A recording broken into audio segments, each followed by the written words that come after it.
సర్వతీర్థమయీ మాత సర్వదేవమయ పిత తస్మాత్ సర్వప్రయత్నేన పూజయేత్ తాహి నిత్యతః. మాతృదేవో భవ పితృదేవో భవ. సెప్టెంబర్ నెల 2026 సంవత్సరంలో మాస ఫలితాలు ద్వాదశ రాశుల వారికి ఎలా ఉన్నాయో తెలుసుకునే ప్రయత్నం చేద్దాము. సెప్టెంబర్ మాసంలో వచ్చేటటువంటి ముఖ్యమైన పండుగల గురించి మనం ప్రస్తావిస్తూ ఉన్నాము. ఇప్పుడు కూడా వాటి గురించి ఏ ఏ పండుగలు రాబోతున్నాయి అనేది తెలుసుకుందాము. వాటి యొక్క ప్రాముఖ్యత తరువాత ఎపిసోడ్లో మనం ఆధ్యాత్మిక విషయాల్లో మనం చెప్పుకోవడం జరుగుతుంది. తప్పకుండా చెప్పుకుందాము. ఎందుకంటే పండుగ చేసుకుంటున్నాము, ఏదో అల్లుడిని పిలుస్తున్నాము, ఇట్లా చేస్తున్నాము, కరెక్టే. అసలు ఆ పండుగ ఏంటి, దాని ప్రాముఖ్యత ఏంటి అనేటటువంటి తెలుసుకోవాల్సిన ఆవశ్యకత ఒక హిందువుగా. తినడం మాత్రం మర్చిపోకుండా చేసుకుంటున్నాం. దానికి ఏమేమి పిండి వంటలు చేసుకోవాలని చెప్పారో అవన్నీ చేసుకుంటున్నాం, కమ్మగా తింటున్నాము, ఓకే, దాని గురించి ఏం కాదు. అయితే ఆ పండగ ఎందుకు చేసుకుంటున్నాం అనేది తెలియకుండా పండగలు అనేవి పిండి వంటలు చేసుకుని తినటానికి కాదు, ఆ పండగ యొక్క ప్రాముఖ్యత తెలుసుకోవడం కోసం మనం ఖచ్చితంగా వీడియో చేసుకుందాం. రైట్. ఇప్పుడు మీకు 3వ తారీఖు సెప్టెంబర్ శ్రీకృష్ణాష్టమి, అంటే శ్రీకృష్ణుడు పుట్టినటువంటి పర్వదినం. అలాగే 9వ తారీఖు మాస శివరాత్రి, అంటే ఈశ్వరుడికి అభిషేకం మనం ప్రతి నెలలోనూ చేసేటటువంటిది. ఓకే, ఒక రకంగా చెప్పాలి అంటే మహాశివరాత్రితో సమానమైనటువంటిది, దగ్గరగా సమానమైనటువంటిది. అటువంటి మాస శివరాత్రి ప్రతి నెలలో వస్తుంది. అది 9వ తారీఖు.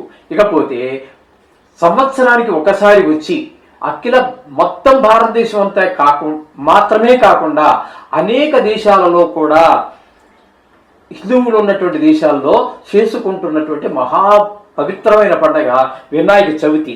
అది 14వ తారీఖు సెప్టెంబర్. అలాగే దాని మరుసటి రోజే ఋషి పంచమి. ఈ ఋషి పంచమి అనేటటువంటిది మనం అందరూ దాన్ని అసలు ఇంచుమించుగా ఎవరు జరుపుకోవట్లేదు, కానీ దానికి ఉన్నటువంటి ఇంపార్టెన్స్, దానికి ఉన్నటువంటి ప్రాముఖ్యత గురించి కూడా మనం నెక్స్ట్ ఎపిసోడ్లో చేసుకుందాం. అది ఆధ్యాత్మిక విషయాల్లో చేసుకుందాం. అలాగే 27వ తారీఖు నుంచి మహాలయ పక్షాలు. ఇది కూడా సంవత్సరంలో ఒక్క 15 రోజులు మాత్రం వస్తుంది. అంటే చనిపోయినటువంటి మన వంశంలో మన రక్త సంబంధికులు అనాది కాలం నుంచి వస్తున్నటువంటి మన దేవతలు ఎవరైతే ఉన్నారో వారి అందరికీ కూడా ఒక శాశ్వత పుణ్యలోకాలు ఉండాలి అనేటటువంటి ఉద్దేశంతో మనం వాళ్ళకి ఈ మహాలయ పక్షం అనేటటువంటిది జరుపుతూ ఉంటాము. నిజానికి నేనే ఉన్నానండి, నేను మా తల్లి గారికి మా తండ్రి గారికి నా భార్యకి మాత్రమే నేను పెట్టడానికి అర్హుణ్ణి అవుతాను. మిగతా మా అన్నలు చేసుకోవడానికి, మా మేనమామలు, మా మేనత్తలు, అలాగే మా అమ్మ తరఫు వాళ్ళు, వీళ్ళెవ్వరికీ చేయడానికి నాకు అర్హత లేదు. కానీ వాళ్ళ పిల్లలు చేసుకుంటారు. కానీ ఇటువంటి మహాలయ పక్షాల్లోనూ పుష్కరాలలోనూ కొన్ని పవిత్ర క్షేత్రాల్లోనూ వీళ్ళందరికీ పెట్టేటటువంటి సాంప్రదాయం మన హిందూ సాంప్రదాయంలో చెప్పబడింది. కాబట్టి అటువంటి మన పెద్దలందరికీ కూడా అందరినీ తలుచుకునే ఒక కృతజ్ఞత తెలియపరుచుకునేటటువంటి అవకాశం ఈ మహాలయ పక్షాల్లో మనకి వస్తుంది. ఇవన్నీ కూడా సెప్టెంబర్ నెలలో వచ్చేటటువంటి ఇంపార్టెంట్ పండుగలు. వీటి గురించి మనం సెపరేట్గా తప్పకుండా మనం వీటిలో చెప్పుకుందాం. వృషభ రాశి వారికి సెప్టెంబర్ నెల 2026 సంవత్సరంలో మాస ఫలితాలు ఏ విధంగా ఉంటాయో సశాస్త్రీయంగా తెలుసుకునే ప్రయత్నం చేద్దాము. ఈ వృషభ రాశి వారికి ద్వితీయ స్థానంలో కుజుడు 18 రోజులు, తృతీయ స్థానంలో 12 రోజులు సంచారం చేస్తూ ఉన్నాడు. ద్వితీయ స్థానంలో 18 రోజులు ధనానికి ఇబ్బంది, మాటలో కఠినత్వం పెరగటం, నేత్ర సంబంధమైన వ్యాధులు ఉన్నట్టయితే కొంచెం ఎక్కువ అయ్యేటువంటి అవకాశం, ఇవన్నీ కూడా ఏర్పడుతూ ఉంటాయి. ఇక 12 రోజులు మాత్రం తృతీయ స్థానం అయినటువంటి కర్కాటకంలో సంచారం చేస్తున్నాడు. ఈ తృతీయ స్థానంలో ఉన్నప్పుడు అందరి యొక్క సహాయ సహకారాలు ఏ విషయంలోనైనా సరే అలా మనస వాచా కర్మన మీకు అనుకూలమైనటువంటి పరిస్థితులే ఏర్పడుతూ ఉంటాయి. ఈ కుజుని యొక్క 12 రోజులు, 18 రోజులు మాత్రం అనుకూలత లేదు. ఇకపోతే తృతీయ స్థానంలో గురువు యొక్క సంచారం కూడా జరుగుతున్నది. ఈ తృతీయ స్థానం అయినటువంటి ఈ కర్కాటకంలో గురువు ఎంత ఉచ్చ స్థానం అయినప్పటికీ కూడా గోచార రీత్యా తృతీయ స్థానంలో వియోగించజాలడు. ఇక్కడ కుజుడు మీకు అందరి యొక్క సహాయ సహకారాలు అందిస్తుంటే ఎవరి యొక్క సహాయ సహకారాలు మీకు అందకుండా చేస్తూ ఉంటాడు ఈ గురువు ఈ తృతీయ స్థానంలో. ఇకపోతే చతుర్థ స్థానమైనటువంటి సింహంలో బుధుని యొక్క సంచారం 7 రోజుల పాటు జరుగుతున్నది. ఈ 7 రోజులు మాత్రం మీకు అనుకూలమైనటువంటిది పరిస్థితులన్నీ ఉంటాయి. విద్య విషయంలో, భూమి, గృహము ఇత్యాది విషయాల్లో మీకు అనుకూలమైనటువంటి ఫలితాలే ఉంటాయి. అది వీరికి షేర్ మార్కెట్ వాళ్ళకి కూడా ఈ 7 రోజులు బాగానే ఉంటుంది. తదుపరి ఈ బుధుడు 28 రోజుల పాటు 5వ స్థానంలో సంచారం చేస్తున్నారు కన్యా రాశిలో. ఈ బుధుడు 5వ స్థానంలో శుభ ఫలితములు ఇవ్వడు. చెడు ప్రభావాలనే సంతానం మీద, ముఖ్యంగా చదువు, విద్య, చెడు స్నేహాలు వాటి మీద చూపిస్తూ ఉంటాడు.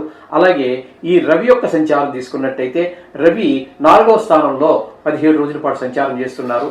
ఇక్కడ విద్య, భూమి, గృహము ఇత్యాది విషయాల్లో ఆయన కూడా అనుకూలమైన ఫలితాలు ఇవ్వరు. ఇక్కడే రవి 17 తర్వాత 18 నుంచి 5వ స్థానంలో ఇక్కడ సంతానం మీద దుష్ప్రభావాలు చూపిస్తున్నారు. ఇక్కడ 4వ స్థానంలో ఉన్నప్పుడు గృహము ఇట్లాంటి వ్యాసులో పిల్లల యొక్క విద్య విషయాల్లో ఇబ్బంది పెడుతూ ఉన్నారు. ఇక్కడ 4వ స్థానం అయినటువంటి సింహంలోనే కేతుగ్రహ సంచారం జరుగుతోంది. 4వ స్థానంలో కేతుగ్రహ సంచారం ఆయన కూడా విద్య, భూమి, గృహము ఇత్యాది విషయాల్లో ఇబ్బందికరమైనటువంటి పరిస్థితులు ఉంటాయి.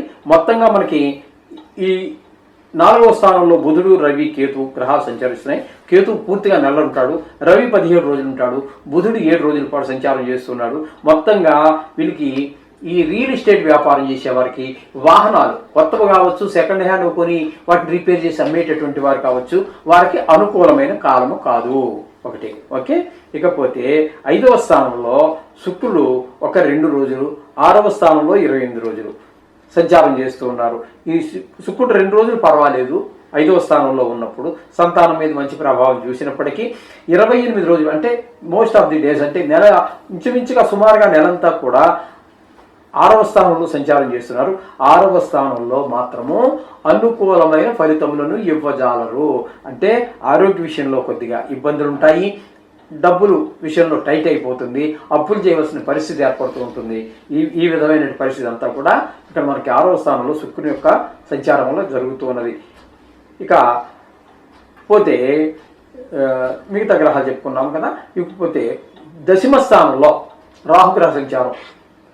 అంటే వృత్తిపరమైన మీరు ఏదో వృత్తి చేస్తూనే ఉంటారు కదా, అది గవర్నమెంట్ ఉద్యోగం కావచ్చు, ప్రైవేట్ ఉద్యోగం కావచ్చు, లేకపోతే వ్యాపారం కావచ్చు.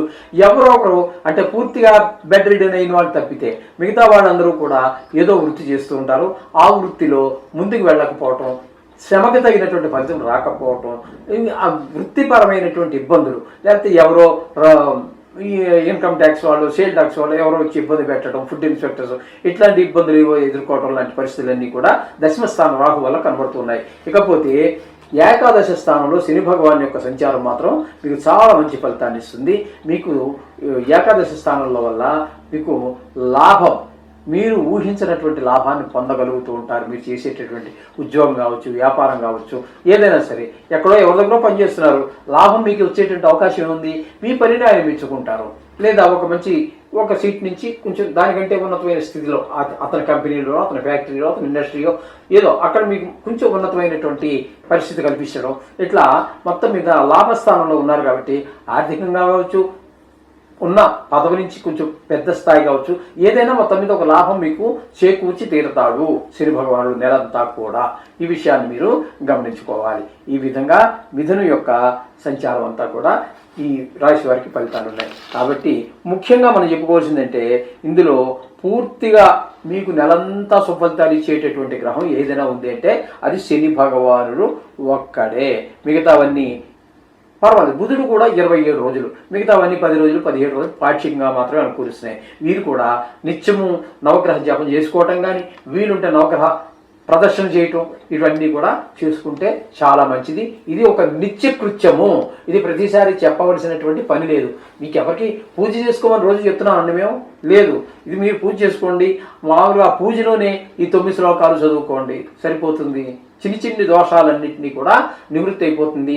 ఒకవేళ దోషాలు ఎక్కువగా ఉన్నట్టయితే, ఇప్పుడు జ్వరం 100 ఉన్నప్పుడు ఒక రకంగా ఉంటుంది ట్రీట్మెంటు, 103, 104 వచ్చినప్పుడు ట్రీట్మెంట్ వేరుగా ఉంటుంది. కాబట్టి దోషం ఎక్కువగా ఉన్నప్పుడు, అవి జాతకరీత్యా ఉన్నప్పుడు మనం దానికి వేరే ప్రత్యామ్నాయాలు మనం చేద్దాం. ఇందులో ప్రత్యామ్నాయంగా అంటే పెద్దగా కార్యక్రమాలు